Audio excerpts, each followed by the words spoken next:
A little trick with your painted pipes, I always try and get a little bit of heat on it, and then it should just scrape off with a Stanley knife then. Right, first day back at work after the bank holiday weekend. We're taking out this old glowworm and we're putting in the Worcester. Obviously this one's non-condensing, so we've got the condense to run. There's a toilet just the other side, so we're botting to the stack. We've got new pumps put on, new expansion vessel, because I think that one's full, and automatic bypass. And that's pretty much it really. It's just doing radiators. We're actually in a church. I'm going to not show you too much, but it's got a row of radiators this side and a row of radiators down there. Yeah, that's pretty much it. Just technically, because there's no zone valves, it doesn't even really need the bypass. But we'll put one on in case all the TRVs turn off, so it can bypass into there. So yeah, flue will go out the same hole. We'll alter all this pipe work obviously. Try and sort this fill loop out. Try and find somewhere to turn the cold off, and we'll put a new fill loop on as well, because the check valve should be on the other side really. But yeah, pretty easy. I'll get some roll and stroll down, protect all this lot. I ordered my pump, but my pump's not come. Hopefully I'm trying to source one from somewhere else. They told me it was all in stock, so it's kind of not knackered my day up, but it makes it annoying. So yeah, that's pretty much the job. We'll get some shots as we go along, I think. I'm going to get the boiler drained. I'm going to do safe isolation on the electrics to make sure the boiler's not live or anything like that. And then it should just be a case of lifting the old one off, hopefully. Obviously I've isolated the gas. I've got to do a tightness test at the meter yet. The meter is on the outside way over there. So we'll do a tightness test, but we can disconnect this boiler then, and hopefully it's not too heavy. These can be quite heavy, to be honest with you. There's quite a big cast iron heat exchanger in there. But yeah, obviously I'm on my own as well. I'll try and set the GoPro up and show you how I lift them.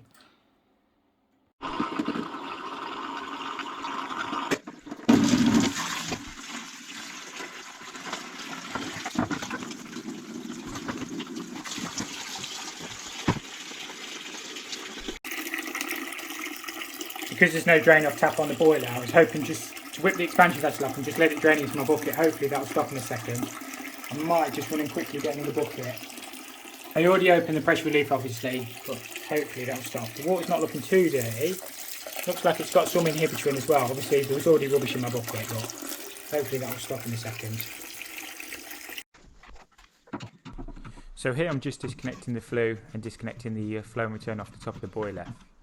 I'm trying to work on my camera skills really. It's just hard obviously trying to film everything and trying to get all the footage put together. It takes time to edit, obviously it takes longer to film stuff as well. So obviously it's something I still need to work on, but let me know if you want to see more of this like GoPro footage. I can definitely try and improve on it and definitely try and get more footage. Hopefully helps you guys out in the future.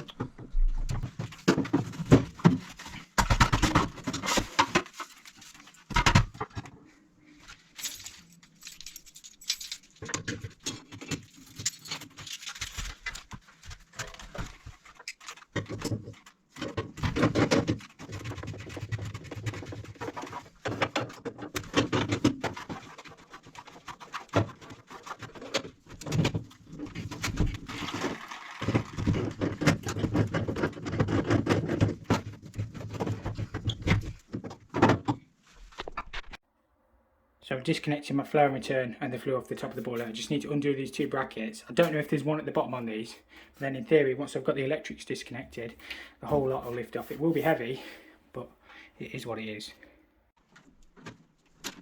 So what I'm doing here is just disconnecting the old electrics out the boiler. I try and disconnect everything and not just cut the wires, because it makes it so much simpler when you come to reconnect it into your new boiler. If you know what all the wires were, you don't have to trace anything back. It just saves a little bit of time when it comes to reconnection to the new boiler.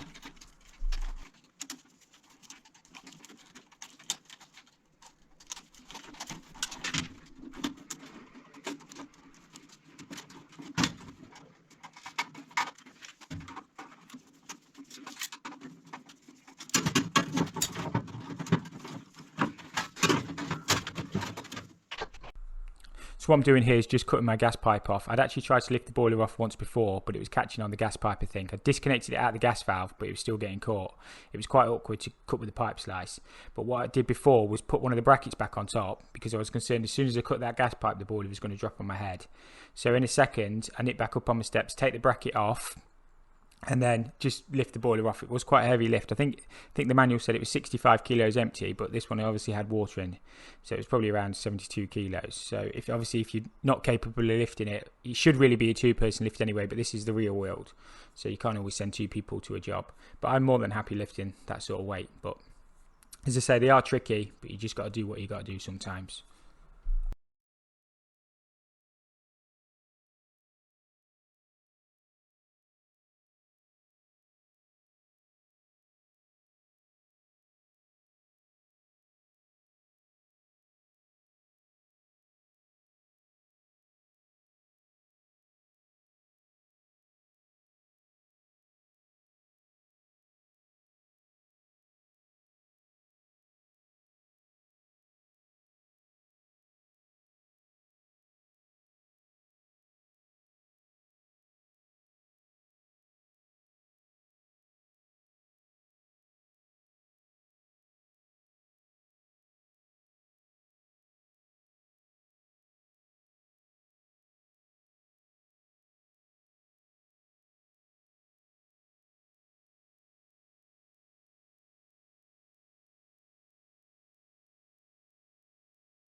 Hopefully I remember to press record on the GoPro. That was quite heavy, to be fair. Always remember to take your phones out your pockets, because literally they'll land on your phone and crack your screen. Been there, done that. So yeah, that boiler's all off. Obviously we're going to line the flue hole up. Sorry about the breathing. Just had to carry it 100 yards. Line the flue hole up, and luckily the new boiler's nice and light, but hopefully I remember to press record. So I've just tacked the template on the wall just with some tape. Obviously I've lined my flue hole up, so we're going to be using the existing flue hole. And yeah, just a case of drilling. I always drill a couple of the holes, get that mounted, and then we can get the boiler and everything hung. The pipes will come out the bottom, so central heating flow, central heating return. We'll just pick them back up on these 28s. We'll put the bypass in, gas over here, condense comes out this side on these, so it'll go along down and into the soil pipe. So yeah, pretty easy. The worst bit is really getting the old boiler off the wall. Obviously we're going to change that pump, as I already said. New expansion vessel. Yeah, should be fairly easy from now on in. Looking at it, I might even just take the pipes back out the top. I'm not sure yet. Until I get the boiler on the wall, I won't really decide that. I might bring them out the bottom. I'm not too sure. It might look good just put the pump back there, a couple of air taps at the top again, and then straight back in. But as I say, the gas will just sort of bend in. So yeah, that's sort of what it's looking like.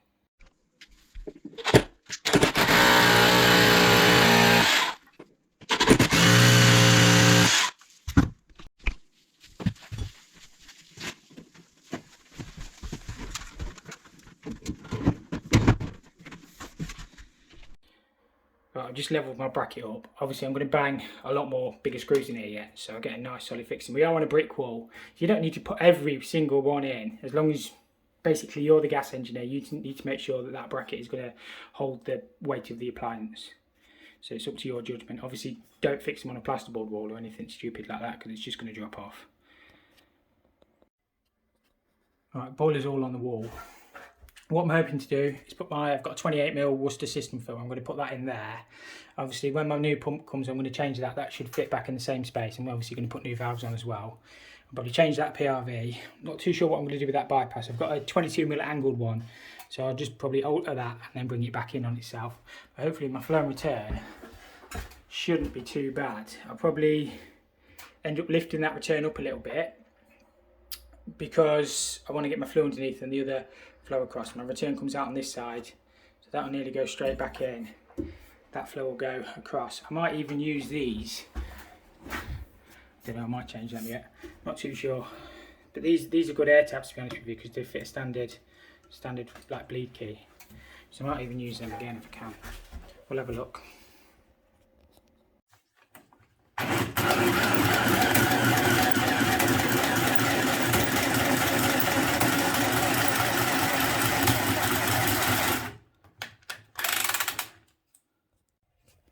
I've got some proper smoke alarm blanks in the van, so what I'll do, because I'm here on my own, I really don't want to set the fire alarm off and it'd be going off all day.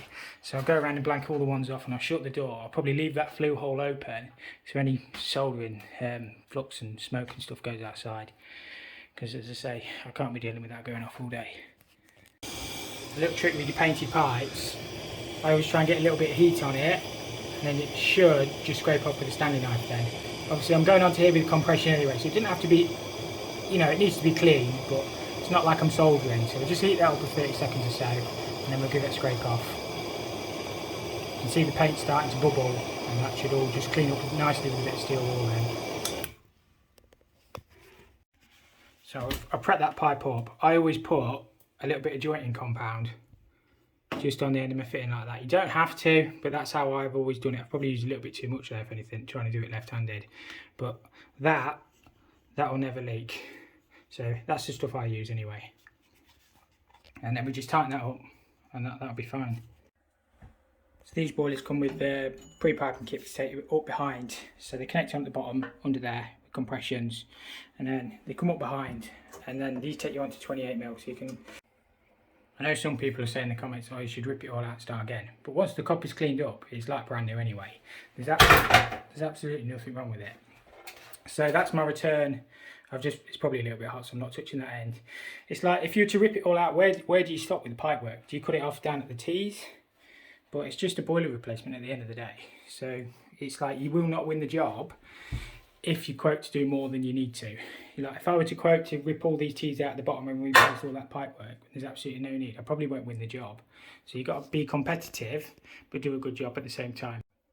I think I'm just going to do my return like that. So I'll just solder this up.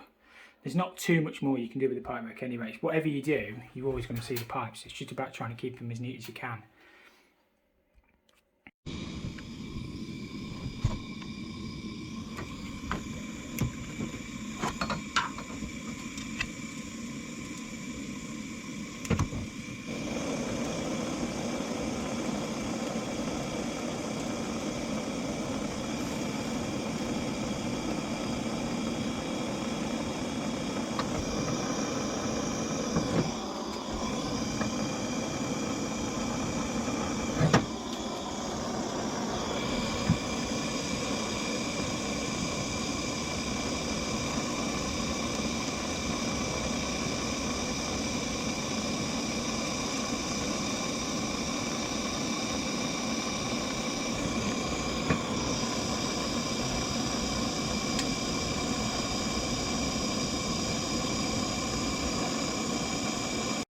Right, the pump is turned up, absolutely perfect timing.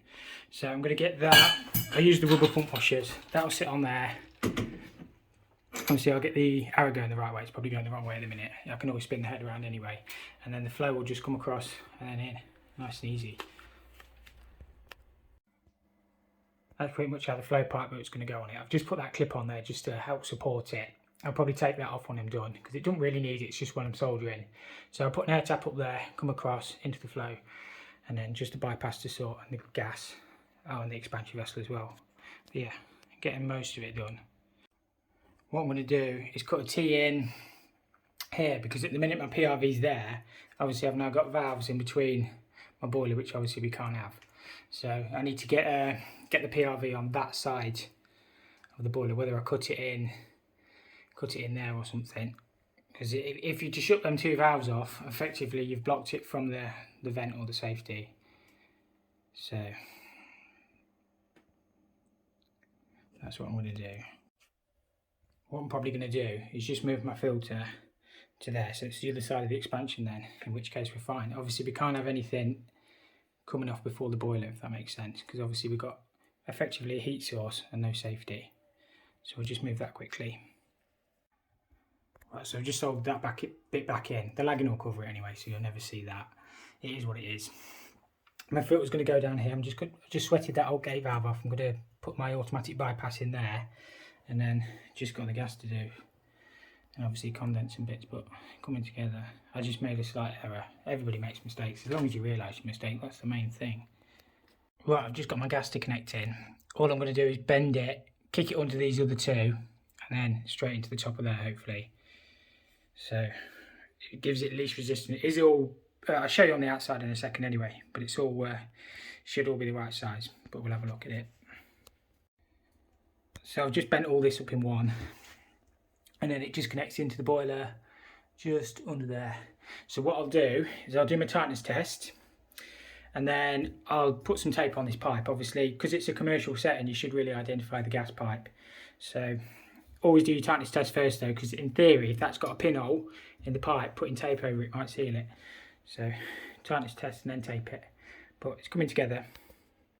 So I'm just going to do my let-by test and tightness test. There is talk of the regulations changing with tightness testing with regards to permissible drops. Obviously with the slow introduction of hydrogen, or what they're talking about having no millibar drop. Obviously there are circumstances where you can actually have a drop on your meter. Obviously because this is a new installation with a new boiler and stuff like that, we're not allowed any drop anyway, but it's just something that might come in by the end of the year, so it's something to watch out for. It's not regulation yet, but we just have to wait and see if they release a technical bulletin. So I'll just let this do its time, and hopefully it should be okay. I'm actually gone, my meter's not quite zeroed, I'm actually on 8 and 12, so we could zero that to 10, but that's just the let by anyway. So we'll do a tightness test in a second. I've actually got a drop on this gas. I should have done a tightness test before I started. All the pipe work runs on the outside, so hopefully it shouldn't be too bad to find. I'm just going to go around with the sniffer and see if I can find it quickly. I've literally been all over my pipe trying to find it, and the only place I get an escape of gas is on that meter there. So I'm going to get some LDF and just give that a quick spray. But I've been everywhere, and the only place I'm getting gas is there, so I'm going to spray that and see if it bubbles. But there's nothing I can do about that. I'll have to get the gas transport out to it. See, we're picking up gas there. I've left it in there a minute. She's probably going up the scale now, but sometimes it can be on these anacondas, to be honest with you. But I've been over everywhere, and I can't find it. I don't think it's on my hose. I've changed the hose just to make sure, but I don't know. It's leaking somewhere. I'll have a check and see what I can find. It was actually leaking on here. I thought it was on there, but this joint into this governor wasn't even tightened up, so it was spewing out gas out of here. Obviously the on-off tape was actually covering it before, I think, so we put new on-off tape on, remade that joint, or the gas transporter did, and it's all sound now, so it's passed its tightness test. I just thought I'd update you. I've just fired the boiler up. We've already got a British Gas Hive on here, so as I say, all this is doing is just radiators. So we've got probably 3 down this side, 3 down that side. There's a couple in the reception area, and there's a couple in the back rooms as well. So we've got to flush it out yet. I'm gonna probably not film too much of that because I'm running out of time today. It's probably gonna get quite late. So yeah, I'm gonna get my Magna cleanse on it, but obviously I'm gonna do all my commissioning and stuff like that. Finding that gas leak took a little bit of time, and it just time out of your day. So that's what I'm gonna do next. Get the Magna cleanse bolted on, get the thing running, and then do all my safety checks and stuff. And then just got a bit of pipe lagging to do, and that'll be job done. Right, just going around checking the radiators. They're all getting really hot because the boiler's higher than the rads actually, so I didn't need to bleed out. And then you see like bits like that, which is, you know, perfectly adequate plumbing, to be honest with you. It's like beautiful. I mean, I don't know. It just makes you wonder why you bother trying to do a good job when you just see crap every day. It's not leaking. I'm not cutting it out. It is what it is. I didn't even notice it, to be honest with you. It was behind this piano thing. So it is, I don't know, I'll just leave it. It's not what I've done. Obviously they've had a leak there and they've just, I think the whole heating system's done in HEP anyway. So, I don't know. Let it sag, as long as the heating's working. I'm only responsible for the boiler really, so. But, so they just run along there and they just feed a couple more rads. Right, we've just got all these pipes lagged up. The boiler's been running, I've had my Magna Cleanse on it as well. So yeah, pretty much done really. I've patched up around the flue on the inside and the outside. I don't know if you can see I've plastered up. I just need to give the wall a wipe. I've plastered all the old fixing holes up as well. I didn't do any of that, master. It's just where the ladder's been. So yeah, they pretty much got this one all sorted. I've done my safety checks. I didn't film any of that because I'm just basically ran out of time today. So yeah, another one done.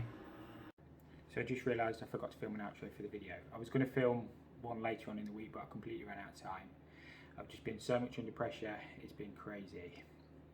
So yeah, it's just sometimes how a job has to be done. I know I made a few mistakes on that job, nobody's perfect, but at the end of the day, everything was left safe. There was no gas leaks, there was no risk of the boiler not being able to expand. I realised I put my Magna Clean blocking the expansion off. That was my mistake. It's just sometimes happens when you're thinking about other stuff. You know, you've got your phone constantly ringing, you know, you're constantly under pressure.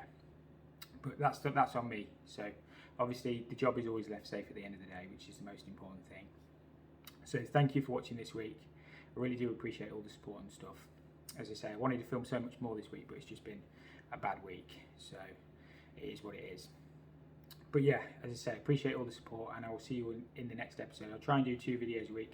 I might only be able to do 1. It really does depend, but I'll always guarantee 1 video, or I'll do my very, very best to get 1 video out a week. Because I really do enjoy making the content at the end of the day. It's just sometimes when you're under pressure and stuff, you just don't have enough time to film everything and just get everything edited. So you can only do your best. But yeah, I will see you all in the next episode, whenever that will be. Thank you all for watching.